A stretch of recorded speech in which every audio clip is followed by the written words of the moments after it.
Isang mapagpalang gabi po sa ating lahat. Ang aking babasahin ngayon ay makikita sa mga awit, Kapitulo 80, versikulo 1 hanggang 6. Panalangin upang muling ibalik ang Israel.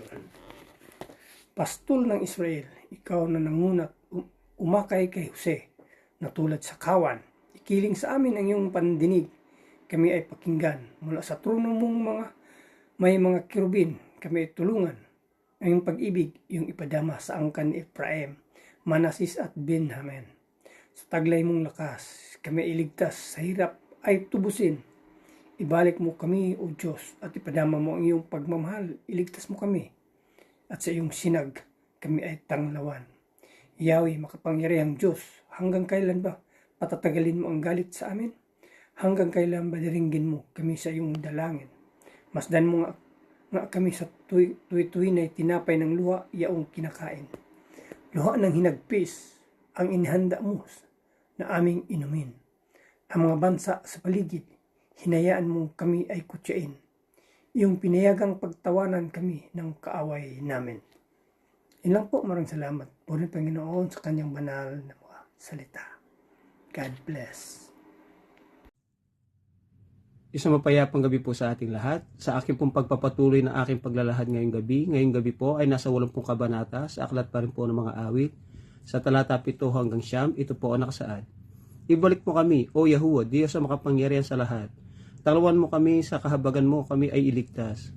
Mula sa Ehipto, ikaw ay naglabas ng puno ng ubas, saka itinanim sa lupang dayuhan, matapos ang tao ay palayasin.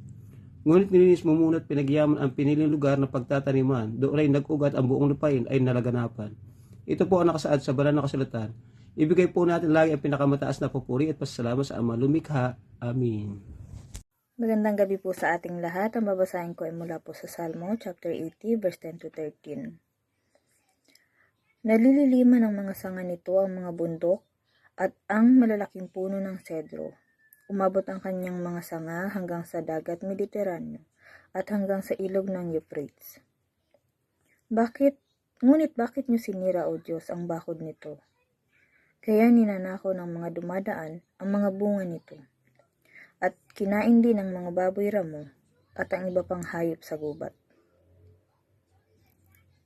Amen. God bless po. Hello po, ang aking Bible verse for today is from the book of Psalms, chapter 80, verses 14 to 16. Ika'y manumbalik, O Diyos na dakila, pagmasdan mo kami mula sa itaas. At ang punong ito'y muling pagyamanin at iyong iligtas. Lumapit ka sana, ang puno ng ubas na itinanim mo ay iyong iligtas. Yaong punong iyon na pinalago mo't iyong pinalakas. Ito ay sinunog pa nila ang nasabing puno matapos maputol. Sa galit mo't poot ay iyong harapin nang sila'y malipol. Amen. Ang mabuting balita ng ating Panginoon. So muli po, isang mapagpalang araw po muli sa ating lahat. At tayo po ay nasa Psalms chapter 80 verse 17 to 19. Sabi po dito, sumaiyo ang iyong kamay sa lalaki sa iyong kanan, sa anak ng tao na iyong pinalakas para sa iyong sarili.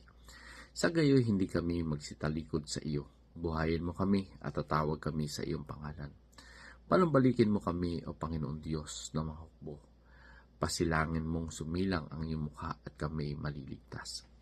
So dito po sa awit, Psalms chapter 80, ito po yung panalangin ng bayan ng Israel, para sa panunumbalik nila sa Panginoon. So dito yung kahinaan at pagkawasak ng Israel, ay talagang patuloy po nilang nararanasan. Kaya ganoon na lang rin yung kanilang paulit-ulit na panawagan sa Panginoon na panumbalikin sila, At dito makikita po natin na yung palaghoy, ng bayang Israel na nalayo po doon sa presensya ng Panginoon ay ngayon ay humingi po sila ng pagtugon, humingi po sila ng revival, humingi po sila ng tulong. So dito nabasa po natin yan yung sabi lalaki sa iyong kanan. So yung lalaki pong sa kanan, ay malalim po yung kahulugan niyan sa sa lumang tipan, no? Maaring tumutukoy po ito dun sa hari ng Israel. Ngunit sa malalim na pananaw pa, ito po ay isinalarawan ito yung Mesiyas, no? At sa bagong tipan ay ang Panginoong Kristo yung ang Mesiyas na nakaupo doon sa kanan ng Diyos. So dito yung panunumbalik ng bayan ay dumarating, no? Sa pamagitan ng isa sa nasa kanan. So ibig sabihin may mediator, no, na namamagitan upang yung panunumbalik ay maisakatuparan.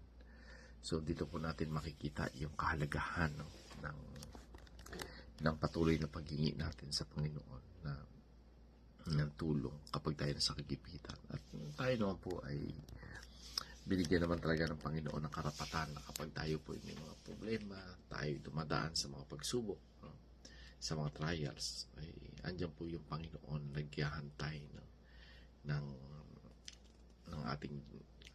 ng ating paghingi ng tulong sa Kanya. So, purihin po ang Panginoon, and God bless everyone.